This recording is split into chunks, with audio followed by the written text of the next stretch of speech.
அண்மை செய்தியை பார்த்துக் கொண்டிருக்கிறோம்.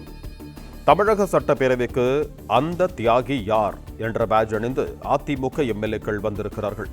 இது தொடர்பான கூடுதல் விவரங்களோடு இணைகிறார் எமது செய்தியாளர் பாண்டியராஜன். வணக்கம் பாண்டியராஜன், உங்களிடம் இருக்கும் தகவல்களை பகிர்ந்து கொள்ளுங்கள்.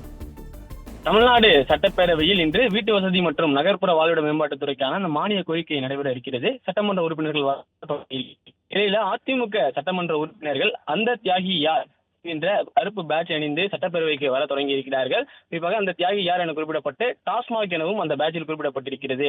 அமலாக்கத்துறையினுடைய அந்த சோதனைக்கு பிறகு டாஸ்மாகில் 1000 கோடி ரூபாய்க்கு மேல் ஊழல் நடந்திருப்பதாக அமலாக்கத்துறை ஒரு அறிக்கை வெளியிட்டது.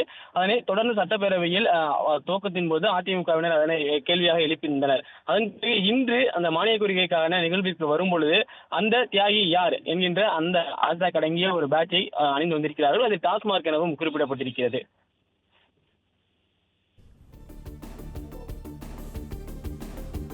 நன்றி பாண்டியராஜன், உங்கள் தகவல்களுக்கு. பிளே ஸ்டோர் மற்றும் ஆப் ஸ்டோரில் இருந்து பாலிமர் செயலியை QR கோடு மூலம் பதிவிறக்கம் செய்யுங்கள். செய்திகளை உடனுக்குடன் பெறுங்கள்.